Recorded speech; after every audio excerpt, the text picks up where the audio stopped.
Hello，大家好，我係 Jordan。關於大埔宏福苑火災嘅災難啦，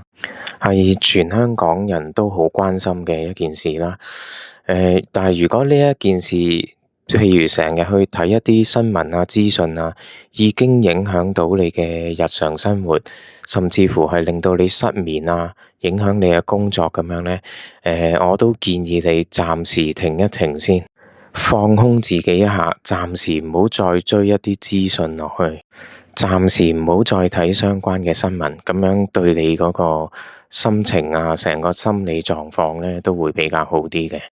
咁另外啦，對於捐款嘅問題，咁可能咧每個人都會有唔同嘅睇法嘅，甚至乎有啲人係反對捐款嘅。咁對於唔同嘅意見啦，我認為係理解同埋能夠接受嘅，但係如果留言呢度講一啲好涼薄啦，對家屬啦、逝世者啦或者災民嘅留言係非常不敬的話呢，我係一定會刪除啦。有機會係禁言或者 block 咗你添嘅。咁有啲網友可能俾我禁咗言嘅呢，咁就唔好意思啦。咁講返災後嘅一啲情況啦，遇難嘅人士直至到今日下晝4點呢，係累積到146人，傷者係79人，另外仲有未能聯絡嘅人士呢，係大概有40幾位。咁今日呢一個警方嘅災難遇害者辨認組，簡稱 DVIU 嘅成員啦，今日係繼續進入災場入邊咧去搜索嘅。咁尋日就完成咗呢一個雲人閣同埋雲道閣嘅搜索啦。今日咧係進入咗其中3座大廈入邊，包括呢一個雲盛啦、雲建同埋雲泰閣。其中雲建同埋雲泰咧已經係完成咗個搜索噶啦。至於雲盛咧就係未完成嘅，咁相信聽日咧有機會係再繼續進行搜索啦。咁喺今日咧有份進入去災場嘅其中一位 DVIU 嘅成員咧，咁亦都係有發言嘅。咁佢指喺呢個災場入邊啦，個環境咧都係非常之惡劣嘅。咁好多單位係燻黑咗啦，光線不足啦，係影響咗嗰個搜索嘅進度嘅。咁佢哋都係靠啲頭燈啊、電筒啊等等嘅照明系統啦，嚟到去喺單位入邊咧進行搜索。咁所以呢一個工作咧，只能夠喺日頭啦，有光線嘅時間咧先做到。咁日黑之後啦，就要收隊噶啦。因為如果唔係，佢哋嘅成員咧都可能會面對一啲危險啊咁樣嘅。咁另外有啲遺體啦係已經燻黑咗啦，又或者甚至乎係碳化咗，咁係好難辨認嘅。咁呢一個辨認組咧都會將一啲細節記錄低啦，例如發現嗰個地點啦，同埋佢哋身上嘅一啲特徵啊，或者佢哋身上嘅一啲物品啊等等嘅特別嘅嘢啦，總之記錄低佢啦，咁就方便啲家屬咧去辨認返佢哋嘅遺體嘅。而今日亦都喺災場入邊咧移出咗30具嘅遺體啦。咁其中12個遺體咧，因為之前已經係發現咗噶啦，不過係未移到出嚟，咁所以今日係移咗出嚟啦。咁所以新發現嘅遺體咧係有18個嘅。咁再加埋之前已經確認咗128名遇難者，咁所以咧今日個遇難者嘅總數係累積到146人，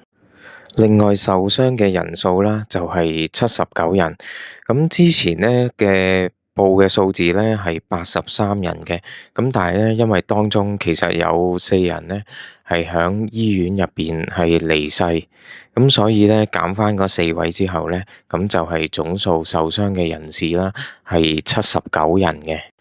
另外辨認組嘅成員啦，亦都有補充揾到遺體嘅位置啦。咁除咗喺單位入邊之外咧，咁亦都有部分喺走廊啦、大廈嘅樓梯啦，甚至乎天台啦，都係揾到一啲遺體嘅。咁所以由此我哋可以得悉啦，有部分嘅遇難者咧係喺佢哋逃生嘅路線之中咧係不幸倒下離世嘅。咁另外呢一個傷亡查詢組啦，亦都交代個最新嘅進展啦，就係暫時之前報失去聯絡嘅，咁其中159人呢，就已經係確認安全咗噶啦。咁另外呢，有92個報稱失聯嘅人士呢，係過咗身啦，確認咗係離世嘅。咁另外有37人呢，係受咗傷啦。咁另外仲有54個遺體呢，係暫時未確認到身份啦，係有待辨認嘅。咁另外亦都交代啦，之前接報嘅失聯人士嘅個案之中呢，有100個呢係被界定為冇辦法再追查落去嘅。咁點解呢個案係追查唔到落去呢？咁都有解釋個原因嘅。第一就係嗰啲報案人啦，提供嘅資料好零碎啦，同埋咧再事後聯絡翻嗰啲報案人咧，係冇辦法聯絡得上嘅。咁另外有啲個案咧，就係嗰啲報案人啊，就澄清翻啊，原來佢哋嘅親友咧就唔係居住喺呢個宏福苑入邊嘅。咁至於第三類咧，就係冇確實嘅地址提供啦，或者好多年冇聯絡過啦，咁所以呢一啲嘅個案咧，都係冇辦法再追查落去嘅。咁而有確實資料而又未揾得翻嘅失聯人士啦，暫時係仲有40幾個。咁所以警方亦都指出啦，咁就唔排除嗰個遇難者嘅人數咧，仲會再繼續增加上去嘅。咁另外房屋署嘅代表亦都有交代個進展啦，咁佢哋又指啲同事咧，咁呢幾日都係不眠不休咁樣去勘測啦，咁啊暫時咧有5座已經係完成咗噶啦，咁另外仲有2座，包括呢個雲新閣啦，同埋最嚴重嘅雲昌閣啦，今日亦都展開咗嗰個勘測，咁啊希望咧今日可以完成個勘測啦。就等警方同埋消防咧，可以盡快進入去災場嗰度搜索啦。咁另外佢亦都交代到啦，暫時嘅評估咧，嗰幾棟大廈咧都係冇即時嘅危險嘅。不過喺單位入邊咧，有部分已經嚴重損毀啦。咁所以佢哋亦都聯絡咗呢個承建商咧，係作出一個鞏固嘅工程。咁確保呢個警方啦，同埋消防入去搜索嘅時候咧嘅安全嘅。咁另外警方咧亦都最後重申啦，就係呢個宏福苑嘅範圍入邊咧，其實個環境咧依家係非常之惡劣嘅。咁單位入邊咧係滿目瘡痍啦，咁個環境好黑暗啦。咁但係咧外圍嘅環境咧，其實亦都係非常之唔理想嘅。譬如當日火災嘅時候啦，其實有好多嘅冷氣機啊，同埋啲竹棚咧係跌咗落地喺面嗰度嘅。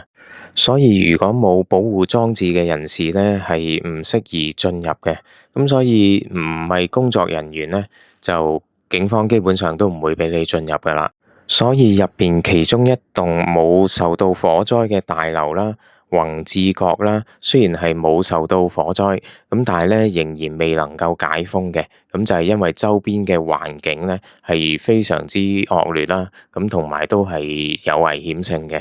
咁所以就算係宏志閣嘅居民啦，都可能要耐心等一等。相信警方咧就要完成晒，譬如所有單位嘅搜索啦，跟住咧再清理埋現場。咁呢度尋日都交代過，相信咧都可能要3至4個星期嘅時間左右嘅。因為就算喺現場嘅地面一啲嘅雜物啦，都可能係一個重要嘅線索同埋證據嚟嘅，咁所以就冇辦法啦，要等一等啦。咁另外亦都交代一下啦，同呢一個火災相關嘅案件嘅一啲最新嘅進展啦。就係呢個廉政公署啦，喺尋晚咧就再拘捕多3個人。咁呢3個人咧就係其實早前俾警方拘捕啦，控以呢個誤殺罪嘅3個人。咁就3個男人啦，介乎52到68歲，咁就係呢個承建商嘅負責人嚟嘅。咁喺警署嗰邊咧，就可能完成咗個扣押同埋問話啦。咁被釋放咗之後咧，就即時被廉署嘅貪污調查組咧就即刻拘捕嘅。咁當然亦都係繼續調查緊啦。咁另外啦，今日有大量嘅市民啦，就去到呢個宏福苑附近嘅廣福村附近嘅一啲位置嗰度啦，就獻花去悼念呢一個喺宏福苑大火入邊嘅遇難者嘅。其中最多人獻花嘅地方咧，就係喺呢個好接近宏福苑嘅廣福休憩公園嗰度去獻花啦。咁今日下晝大概4點零鐘啦，就有成差唔多5000人咧喺嗰度排隊嘅。咁其實輪候去獻花，亦都要花成2個鐘頭嘅。今日除咗係星期日之外咧，另外亦都有好多外傭係今日放假噶嘛。咁所以咧，有大量嘅外傭咧，亦都係有去現場嗰度排隊同埋獻花嘅。咁當中唔少人啦，喺排隊嘅期間咧，都係不停咁樣拭淚啦。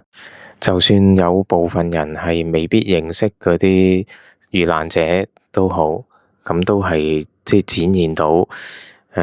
呢個香港人啦，同埋呢啲外傭嘅一份同理心啦。咁另外，政府喺好多唔同嘅社區中心嗰度啦，咁啊設置咗呢個弔唁處，咁都有好多市民咧去悼念嗰啲遇難者嘅。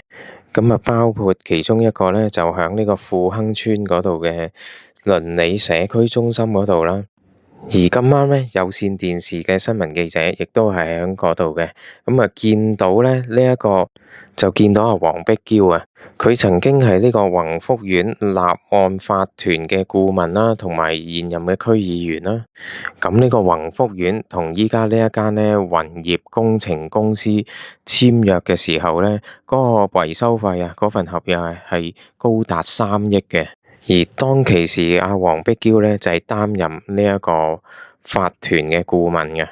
而佢當其時咧亦都係大力推薦啦，同埋協助呢一個法團咧，就同呢一間宏業咧係簽訂呢一個工程合約啦。咁有線新聞咧就影到黃碧嬌咧就頻頻以紙巾拭淚啦，同埋喺度哽咽啦。但係張紙巾咧就似乎見唔到咧有眼淚嘅痕跡嘅。咁而當呢個有線記者咧就埋去黃碧嬌嗰度想做個訪問啦，就問佢點解話自稱冇參與過呢個維修嘅工程咧？咁但係黃碧嬌咧就冇回答嘅，而佢身邊亦都有4個護法啦，咁都係啲年紀比較大嘅人士嚟嘅，咁啊推撞啲記者啦，咁就嗌佢哋躝開咁樣嘅。好，今日嘅簡報咧就去到呢一度啦。咁最後咧，我喺度再講一次啦，即係我明白同理心咧就唔係個個都有嘅。咁捐助或者唔捐助咧，亦都係個人嘅選擇。但係希望大家出於對呢個遇難者啦、佢哋嘅家屬啦，同埋一啲災民嘅尊重，就唔好喺度留言講一啲涼薄啊，同埋有侮辱性嘅說話。多謝晒各位嘅收睇，再見。